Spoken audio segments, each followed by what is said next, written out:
صاف انداز میں کہہ کے جا رہا ہوں، سلح کلی نہ بنیے گا، سلح کلی نہ بنیے گا، وہابی بھی نہ بنیے گا، صرف سنی بن کے رہیے گا۔ آپ کہیں گے مولانا یار ایک ہی ہے، صرف بریلوی سنی بریلوی بن کے کیوں رہے؟ میں نے کہا جو اس مسلک سے ہٹ جاتا ہے نا وہ ہو جاتا ہے گمراہ۔ کیا ہو جاتا ہے؟ اور گمراہ کون ہوتا ہے؟ بددین۔ بددین کون ہوتا ہے؟ بد مذہب۔ اونچا بولو، بد مذہب۔ بد مذہب سمجھتے ہیں کتنا برا ہے؟ بتائے دیتا ہوں، حدیث کی روشنی میں بتا دے۔ صرف سنی بن کے رہیے، اس کے علاوہ کوئی بھی نہیں۔ اور دین میں سیاست نہ کیجیے بھائی کہ مجھے اپنے ووٹ سنبھالنا ہے، مجھے اپنے لوگوں سے تعلق رکھنا ہے۔ ابھی تعلق رکھ کے کیا کرے گا جب وہ قبر میں جا کے وہ تعلق تجھے تباہ کر دے؟ کتاب کا نام سنیے گا شرح الصدور، لکھنے والے علامہ جلال الدین سیوطی، اعلیٰ حضرت کا حوالہ نہیں ہے، 9ویں صدی کے مجدد کا حوالہ ہے۔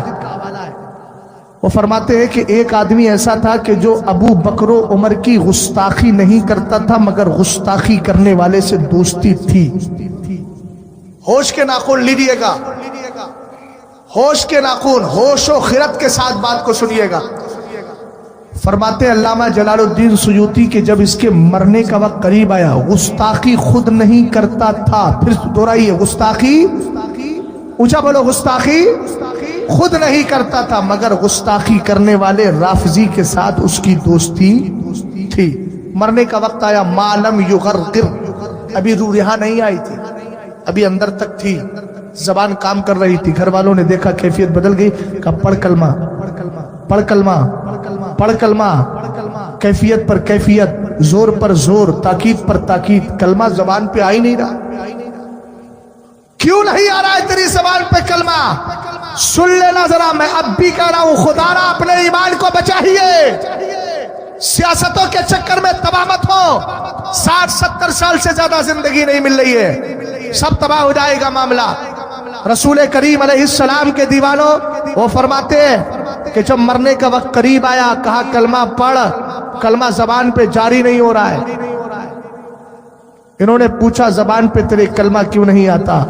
تو اس نے کہا سامنے 2 شخص کھڑے ہیں اور وہ مجھ سے کہہ رہے ہیں تو کیا سمجھتا ہے شیخین کے گستاخ سے دوستی کرنے کے بعد بھی تیری زبان پہ کلمہ چڑھ جائے گا؟ ابو بکر و عمر کے گستاخ کی بات کر رہا ہوں میاں، اور جس کی دوستی مصطفیٰ کے گستاخ کے ساتھ ہو، وہ خود اپنا فیصلہ خود کرے۔ اپنے جنازے ٹھیک کر لو، جنازے مرنے سے پہلے، مرنے سے پہلے ایمان کی کیفیت طاری کر لو اپنے اوپر۔ شہزاد کو ضرورت نہیں ہے، تمہیں اپنے لیے اپنی ہی ضرورت ہے۔ بات سمجھے کہ نہیں سمجھے؟ تقریر میں آپ کے لیے اس لیے کر رہا ہوں، الحمدللہ رب العالمین میں تو بچتا ہوں، لیکن آپ سے میں اس لیے کہہ رہا ہوں کہ مجھے ان کو آپ ایسا کریں گے تو ان کا فائدہ نہیں ہے۔ آپ اپنا جنازہ ٹھیک کیجئے، مرنے سے پہلے ایمان کی توفیق مل جائے، اسی وقت ملے گی جب آپ ان ساری چیزوں پر توجہ رکھیں گے۔ بدعقیدہ کے ساتھ دوستی ہماری نہیں، یاد رکھیے گا، جو بدعقیدہ کے ساتھ بھی ملاتا ہے اور سنی کے ساتھ بھی مل کر کے رہتا ہے، اسی کو صلح کلی کہا جاتا ہے۔ اور سرکار تاج الشریعہ فرماتے ہیں بدعقیدہ وہابی سے زیادہ ڈینجر یہ صلح کلی ہوتا ہے، اس لیے کہ تیری آستین میں بیٹھا ہوا ہے، کب تجھے ڈس کے چلا جائے کچھ پتا ہی نہیں۔ اللہ سلامت رکھے۔ توجہ، سرکار نے معلوم ہے صلح کلیوں کی مثال کہہ دی ہے، مثل المنافقی کالشاة العائرہ، فرمایا یہ منافق اور صلح کلی جو ہے نا، ان کی مثال اس بکری کی طرح ہے، کبھی بکروں کے اس ریوڑ میں جاتی ہے، کبھی اس ریوڑ میں جاتی ہے۔ سرکار علیہ السلام کی حدیث ہے، اس لیے مجھے کوئی شرم نہیں۔ جب مدینے کے تاجدار سے زیادہ حیا رکھنے والا کوئی نہیں ہے، جب سرکار بیان کر رہے ہیں تو شہزاد کیوں بیان نہیں کرے؟ حقیقت سمجھ میں آنا چاہیے، سرکار نے ان کی مثال دی ہے، وہ مثال دیکھیں اپنی، بڑی آسانی سے ہو جاتا ہے وہابی کے ساتھ بھی چل رہا ہے کھانا پینا۔ میں نے کہا پھر نبی سے تو محبت کا دعویٰ کیوں کرتا ہے، جبکہ سرکار نے فرمایا فلا تواکلوہم ولا تشاربوہم ولا تجالسوہم۔ اور سنو، یہ صلح کلیت بہت اوپر تک جا رہی ہے، کچھ ہمارے یوپی کے بھی الٹے سیدھے پیر ادھر آ جاتے ہیں آپ کے ادھر بہت سارے بہکانے کے لیے۔ ایک ہے ہمارے علاقے میں ڈبو میاں، میں بالکل کھلے انداز میں بول رہا ہوں، شہزاد کو کسی چیز کا ڈر نہیں ہے، اور اگر کسی کو خوف ہے سوال کرنا ہے تو سوال کر سکتا ہے۔ اختلاف بالکل نہیں. ہمارے الہ آباد کی سرزمین پر وہ رہتا ہے اور آپ کے کرناٹک میں آ کے سلح کلیت پھیلا رہا ہے. ابے وہ اسلام کا کیا داعی ہوگا جس نے سلیمان ندوی کو وہاں لکھنؤ سے بلا کر اپنے یہاں تقریر کروائی ہو, جس کے مدرسے میں ذیشان جیسا پکا سلح کلی ہو, جس کے یہاں اشرف علی تھانوی کی تکفیر نہ ہوتی ہو, جو دیوبندیوں کو اپنا بھائی کہتا ہو, جنہوں نے تکفیر اسلام و مسلمین کے متکلمین جیسی کتابیں لکھ کر سلح کلیت کو پھیلانے کا ٹھیکہ لے لیا ہو. ہم نے کہا یاد رکھ, ہم تجھے ناکو چلے چبانے کے لیے تیار ہے, اس لیے کہ امام احمد رضا خان کو پڑھا ہے اور اعلیٰ حضرت کہتے ہیں کل کے رضا ہے خنجر خوخار برقبار, آدھا سے کہہ دو خیر منائے نہ شر. سنیے, رہنے تے راز کھل گیا, بندہ بھی تو خدا بھی تو. بولو معاذ اللہ. یہ اسلام, اس کو اسلام کہا جاتا ہے. ایسے جاہل اور گواروں سے مرید ہو کر اپنی آخرت تباہ کیوں کر رہے ہو؟ اس لیے کہ ہمارا ایمان کسی پیر پر نہیں ہے, ہمارا ایمان حبیب رحمان پر ہے. سبحان اللہ, بہت خوب. ہمارے سرکار کی شریعت کے خلاف جو جائے گا, چاہے مولوی ہو, چاہے پیر ہو, چاہے فقیر ہو, چاہے سباسد ہو, چاہے سیاسی ہو, کوئی بھی ہو, شریعت کی تلوار سب کے لیے لٹک رہی ہے. اگر مجرم میں بھی ہوں تو مجھے بھی نہ چھوڑیے, اور اگر مجرم کوئی ڈبو میاں کی شکل میں بری پیر ہو اس کو بھی مت چھوڑیے. آج کے دور میں سکہ اسی کا چلے گا جس کا سکہ مدینے والے نے چلا دیا ہے, اسی کو سنبھالا امام احمد رضا خان کہتا ہے. اور فرمائیے, یہ بیت و ارادت کوئی بھیا کھیل تھوڑی ہے. اگر اب بھی نہیں سمجھ میں آیا تو مجھے بتاؤ, یزید پر امام اعظم نے کافر ہونے کا فتویٰ لگایا فتویٰ نہیں لگایا. کس نے کس کی تقلید کرتے ہو بھائی؟ حنفی ہو نا؟ ارے ہو نا حنفی, بولو. کیرلا میں شافعی بھی ہوتے ہیں, لیکن الحمدللہ ہم محبت کے اعتبار سے امام شافعی کو بھی مانتے, امام احمد ابن حنبل کو بھی مانتے, امام مالک کو بھی مانتے, مگر تقلید امام اعظم کی کرتے ہیں. ٹھیک ہے, امام اعظم نے ابو حنیف رضی اللہ تعالیٰ عنہ نے یزید پر کفر کا فتویٰ لگایا. میں بتا رہا ہوں, دلیل ہے میرے پاس, لگایا نہیں لگایا. اچھا, حضرت امام علی مقام اور ابو یزید پلید کی جو جنگ ہوئی تھی, وہ جنگ کس بات پہ تھی؟ صرف اس بات پہ تھی کہ حسین اپنا ہاتھ. اس کا مطلب یہ ہے کہ امام اعظم کے مطابق یزید نے پر خاموشی اختیار کی, تو امام اعظم کے مطابق یزید کافر نہیں لیکن فاسق تھا, اور ہم بھی اس کو فاسق و فاجر ہی مانتے. بولو مانتے ہیں کہ نہیں؟ یقیناً مانتے ہیں. یزید کو پلید بھی کہتے, اونچا بولو, پلید. غور فرمائیے گا, امام اعظم ابو حنیفہ رضی اللہ تعالیٰ عنہ نے اس پر کفر کا فتویٰ نہیں لگایا, لیکن فاسق و فاجر مانا پتا چلا. امام اعظم کے فتوے کے مطابق اگرچہ وہ کافر نہ صحیح لیکن فاسق ہے. اب میں آپ کو اور تھوڑا آسان کر دیتا ہوں, اشرف علی تھانوی کو کافر ماننا اسلام کا حصہ ہے, رشید کو کافر ماننا اسلام کا حصہ ہے, اسی طریقے سے خلیل کو کافر ماننا اسلام کا حصہ ہے, قاسم کو کافر ماننا اسلام کا حصہ ہے. اگر الہ آباد سے کوئی پیر آئے اور ان کی تکفیر نہ کرے تو پھر یاد رکھنا وہ کس زمرے میں جا رہا ہے, سلح کلیت کا کتنا بڑا علمبردار ہے. ہم نے کہا حسین نے کربلا میں ایک فاسق کے ہاتھ پر ہاتھ نہ دے کر دنیا والوں کو بتا دیا, جب فاسق کے ہاتھ پہ بیعت نہیں کی جا سکتی تو سلح کلی کے ہاتھ پہ بیعت کیسے کرو گے؟ آخرت کو تباہ کرنے چلے ہیں. حق سمجھیے, حق نہیں سمجھ میں آتا ہے میرا نمبر لے لیے, 100 بار سمجھاؤں گا, اس لیے کہ ہمارا کام صرف سمجھانا ہے. لیکن حق بات سمجھ کے جائیے, اس کو مائنڈ کو بالکل صاف رکھیے, شریعت جو کہہ رہی ہے اس کو مانیے. ہم کسی کی محبت میں, معلوم ہے میرے سرکار نے فرمایا سب سے بڑا بے وقوف آدمی وہ ہے من اہلک آخرتہ بالدنیا غیرہ. سب سے بڑا بے وقوف وہ ہے جو دوسرے کے چکر میں اپنی آخرت کو برباد کر لے. اسی طریقے سے آپ کے کرناٹک کے اندر کچھ اور بھی تنظیمیں چل رہی ہیں, وہ لکھنے کے لیے تو کہہ دیتے ہیں ہم فلاں کی بھی تکفیر کرتے ہیں, فلاں کی بھی کرتے ہیں. ہم نے کہا جس تحریک کے تحت آپ چل رہے ہیں اس سے لکھوا کے لائیے.